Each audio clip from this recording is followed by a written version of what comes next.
What is the Browns' path going forward? This is the question in my mind. This is a question in a lot of people's minds.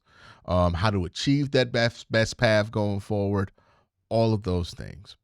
One of the things that I'm going to leave out the conversation of this video is if the best path forward is to make any personnel decisions at head coach or GM. Because what I'm talking about today is bigger than just firing a head coach or firing a GM, right? Those things on the surface, if you don't change the root of the problem that is gnawing at the Cleveland Browns right now, then it's not going to matter. Just be a new face to be mad at, right? So this is more about a overarching off-season philosophy that I think the Browns should really consider versus whatever individual should be the one in charge of making that happen. Because I look at this offseason and I think it is pretty obvious that there is a path forward for the Browns that I think they should follow. But in order to get down that path, it takes accepting a couple of tough truths.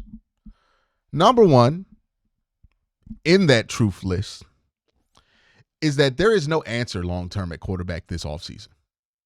It's not in free agency. It's not in the draft. I don't think there's a single quarterback in this free agency pile I feel comfortable giving significant guaranteed money to. The only player that even warrants that contract or conversation, my bad, is Sam Darnold. The Minnesota Vikings are potentially going to be the one seed in the NFC. He's had a fantastic year, and all of that is true. But the Browns do not have the same situation as the Minnesota Vikings. We don't have Justin Jefferson. We don't have Jordan Addison.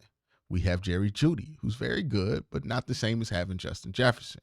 We don't have their offensive line. We don't have their defense yet, even though I think that's very achievable for the Cleveland Browns. If there were a place for Sam Darnold to go in free agency, I think the Browns would be the best bet for him to try to continue his success. But I think it's a long shot that you're going to be able to replicate what he was doing in Minnesota, in Cleveland, especially if you're paying him $40-something million. Now, this is where I have to talk about the Watson contract, because the thing about the Watson contract and the thing about how the Browns are basically paying, the Watson tax over the next few years is they'll be fine in the salary cap as long as that's the only terrible contract of that nature that they're paying off, right? If the Watson contract is the only thing that they have to kick down the line because it's such a bad contract, then they'll be fine. Right. Salary cap wise, you'll barely notice it in the offseason. The Browns will make free agency signings like normal. They're not going to have to get rid of anybody. They're not going to have to trade somebody they really want to keep. Like the sky is not going to fall on the salary cap as long as that's the only bad contract that they're dealing with. But if you compound having to pay the Watson tax with a Sam Darnold contract that could end up being bad, then you are going to be screwed. So given that that's the potential risk with going after Sam Darnold, if it doesn't work out, given that the money is projected to be over $40 million for Sam Darnold, I'm good. I'm not committing multiple years to any quarterback in free agency. If we want to give somebody a try and give them a chance to be a bridge guy for a couple of years, that's cool. But as far as committing money, nah, I'm good. I'm good on that. This free agency class is not good enough to warrant that. And a similar principle applies in the draft. Now, you want to draft the quarterback in round 3, I don't mind it. You want to draft the quarterback in round 4, I encourage it. Or round 5, absolutely. Round 6, you want to take a flyer on somebody, put them out there in training camp and see if you got something lightning in a bottle that you can use to potentially be the starter for you or maybe to bail you out, absolutely. I think that's a perfect place to do it in this year's draft. If you want to shut down the whole organization for 2 years and try to develop somebody because you drafted them in the top 5 of the draft this year, I'm absolutely not with you. Cam Ward, not that level of prospect that I feel like you should feel comfortable doing that. And the same thing can be said for Shedeur Sanders. I am not infatuated enough with those two prospects that I would feel comfortable taking them that close to the top of the draft. I'm not even like in the first round bag with either of them. And that is, to me, the number one theme of this offseason. There is no long-term quarterback answer in this offseason. 2025 cannot be about finding your long-term answer at quarterback. It's just not there, right? If you luck into something like Brock Purdy or something like that, like I'm not saying Brock Purdy himself, but like how the 49ers lucked into Brock Purdy, where he was like a 7th-round pick. If you luck into a situation like that, cool, awesome. But I'm not going to go in and take a quarterback in this draft thinking that they're going to save me over the next few years. There's just not one of those guys in this class. So that provides you an opportunity if you're the Browns. There's no quarterback.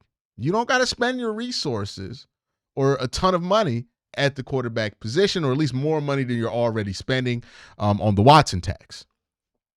What you can do, though, is focus this offseason on building the biggest nest you can for a quarterback, so that if a guy comes along in 2026 that you love, you can draft him and put him in a good environment to develop and have a real chance for that guy to work out. I know people tell me all the time, Cleveland snake, but we can't draft the quarterback. The reason we can't draft the quarterback is because our strategy for drafting these quarterbacks has been abysmal.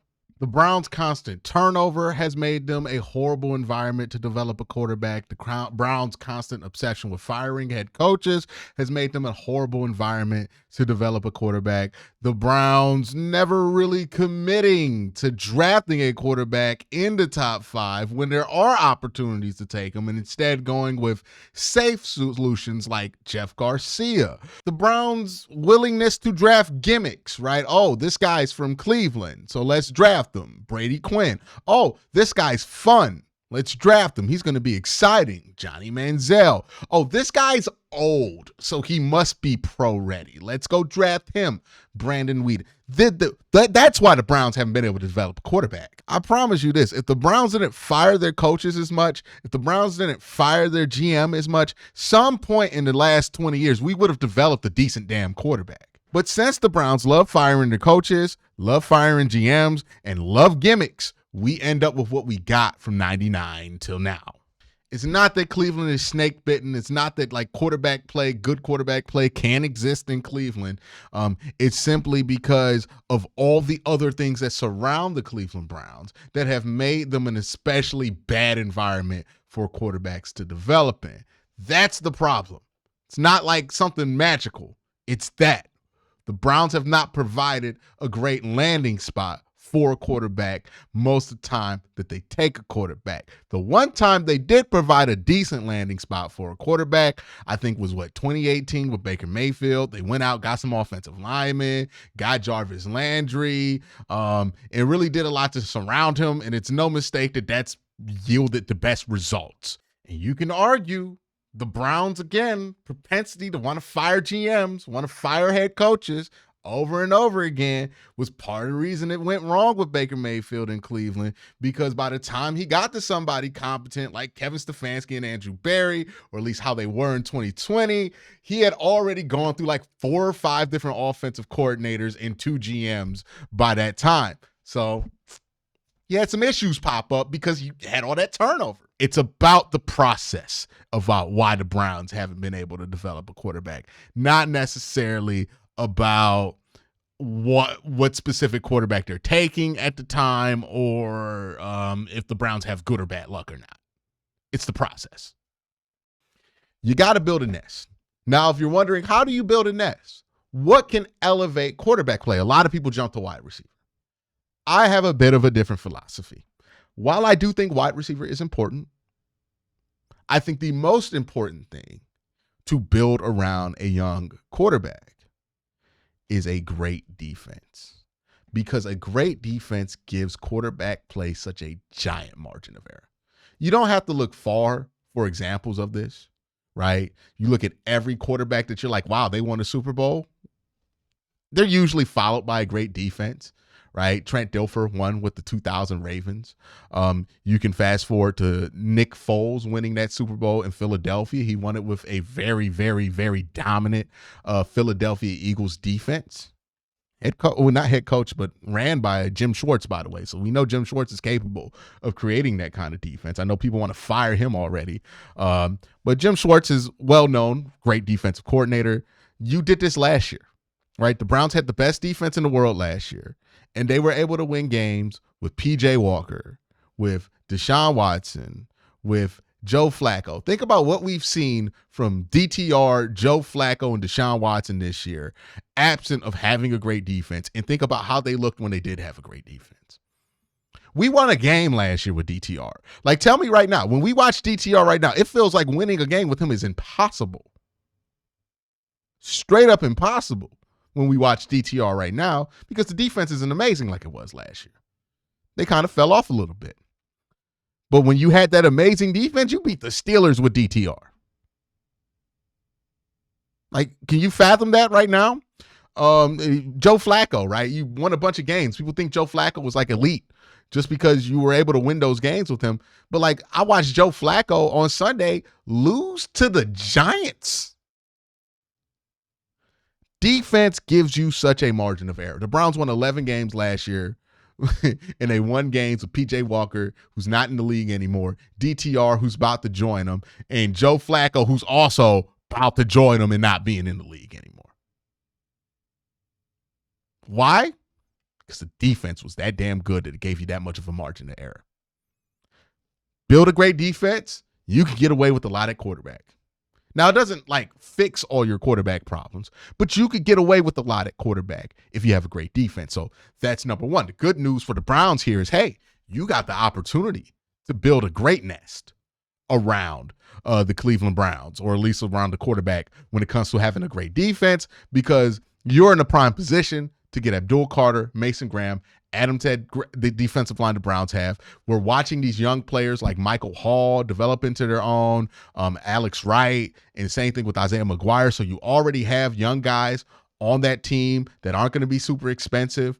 And then you have Myles Garrett. If you add one more name to that, you struck gold. You have Jim Schwartz's dream defensive line. And I will say this until the end of time, until Jim Schwartz stops coaching defenses. A Jim Schwartz defense will only be as good as their defensive line. When that defensive line for a Jim Schwartz defense is cooking, that defense is unstoppable. When you don't have great defensive line play, that defense is very, very stoppable. If you want a great defense under Jim Schwartz, got to have a great defensive line. You got to have an overpowering defensive line. And the Browns have the opportunity to create a dominant defensive line this offseason. They should take that opportunity and think of it as a way to build a nest around the quarterback, right? The second thing and third thing that I think you need to have, built this offensive line out so you can have a great run game. You have a good run game, it don't matter who's playing quarterback. I watched on Sunday the Philadelphia Eagles smack the Dallas Cowboys 41-7 with Kenny Pickett. And I remember watching that thinking, man, I hope Browns fans don't learn the wrong lesson from this. Because I think some people will look at that and say, hey, Quincy, shouldn't the Browns go after Kenny Pickett? He looked good with the Eagles. Doesn't matter that he looked good with the Eagles. The Eagles have all of the things around a quarterback that can elevate them. They have a great run game. They have a great offensive line. They have great wide receivers. They have a great defense. It's not difficult to win games for the Philadelphia Eagles at the quarterback position. Simply not. Like, you feel how you want about Jalen Hurts, but it's not been difficult for Jalen Hurts to win games. Jalen Hurts has played bad at times, still been able to win. Why? Because it's not that difficult to win games as the quarterback of the Philadelphia Eagles, because the Eagles are not that hard of a team to quarterback. And that's because the Eagles have built a team that is not that difficult to quarterback with. And that has made it that they can develop Jalen Hurts and give him time, right? A quarterback can't develop if they can't stay on the field. And if they can't win, they can't stay on the field. The Eagles give themselves so much time to develop Jalen Hurts over and over again because they can win games with literally anybody at quarterback. That's what the Browns need to think about doing. And they have the bones to be able to do it. I think Nick Chubb's going to be good again. I strongly believe that. I know it's easy to count out Nick Chubb, right? And that doesn't, and also let me make this clear. I don't think that this means that you shouldn't go after a running back in the draft. Like, yeah, absolutely go after a running back. Add to what you have with Nick Chubb. But most definitely bring back Nick Chubb, because I hear about how Nick Chubb has had too many injuries, how he's old, how he's cooked now. And I remember hearing people talk about Derrick Henry similarly, and now he's having a career year, and he's older than Nick Chubb. Saquon Barkley, same draft class as Nick Chubb. People told me he had too many injuries, he's going to be cooked soon, and now look at Saquon Barkley go. Yeah, I'm not betting against Nick Chubb, dog, especially when I've seen two of his peers. One of those peers he's consistently been better than in Saquon Barkley, be able to do that. I think Nick Chubb can do the same exact thing. So I'm not about to give up on Nick Chubb. I think Nick Chubb just needs an offseason to get right. If he gets that offseason to get right, he'll be Nick Chubb again. And you'll have Nick Chubb. And then if you upgrade this offensive line, he'll look like Nick Chubb on a regular basis. And if you give him some help in the backfield, then all of a sudden you have a great running game to rely on. It is not that far-fetched that the Browns could do this all in one offseason. These aren't long-term problems. You already have a great running back in Nick Chubb. You already have a couple of decent offensive linemen in Wyatt Teller and Joe Bitonio if he does not retire, but you have Jack Conklin as well, who's played pretty solid this year. It's not going to be difficult to get to where you need to get to build a nest around a quarterback so that when you do decide to get a guy in 2026 or 2027, that guy can develop. But also this means that you won't be a bad team this year or next year, right? Like you don't have to be a bad team in 2024. Well, not 2024, 2025. This is the path forward for the Cleveland Browns. If they want to be a successful team going forward, they have to do these things. We can argue about who should be in charge of doing it, but this is the stuff that matters, right? If you hire a new name and we're not focusing on building a nest around a quarterback, if we're not focusing on making the strongest defense that we can and building a good run game, then it doesn't matter who's in charge. You're just going to want to fire that guy in a year or two or whatever, right? Just be another name to be angry about in a sea of names that we've been angry about, right? We're not going to solve the fundamental issue. And they have an opportunity here, right? Just sit on quarterback for this year. Figure out who you can get to start that's better than Deshaun Watson. And that won't be difficult. And then just focus on building a great defense and building a great run game. If you do that, when the time comes to get a quarterback, I think that fruit will bear something. You give yourself a chance to actually develop that guy, right? That is what I want the Browns to do this offseason. That is what I care about them taking care of this offseason. That is the path going forward for this football team. Don't worry about quarterbacks solving that problem this year. It's just the answer ain't there. But you know what? The answer is there to build an elite defense. The answer is there to build a great run game. Focus on building that. Once you got that, okay, now we can worry about quarterback. Once you get the quarterback, let's get another wide receiver. But that's what you have to do. That's the path going forward. And if the Browns do this, they will be a playoff team sooner than you know it. I say this all the time. I'm going to say it again. In the NFL, you're never as good as you think you are, and you're never as bad as you think you are. And the Browns are not as bad as we think they are. They still have some really talented players. Myles Garrett is playing at a defensive player of the year caliber right now. He's going to be like that for the next 5-6 years. You have the opportunity to put some things together, make a couple of good decisions, make a couple of good draft picks, and all of a sudden we're talking about playoffs again in 2025. This is the path going forward. If you want a quarterback, I know people tell me Cleveland snake bit, all this, but we've never put a good nest around a quarterback. The closest thing that we did to that was what we did with either Deshaun Watson in 2022 or Baker Mayfield in 2020. We have not fully committed to just building that nest. That's what this offseason is about. There's no quarterback here. Okay, cool. But when we do get that guy, when that opportunity does come along, We're going to make sure that guy, that it's not difficult to win games as a quarterback of the Cleveland Browns, much like the Philadelphia Eagles, right? That's going to give that quarterback time to develop. That's going to give that quarterback the experience to get better. That's going to give that quarterback a chance to actually be good. That's the path. Let me know what you think in the comment section down below. Y'all have a great day. Have an even better night. Peace.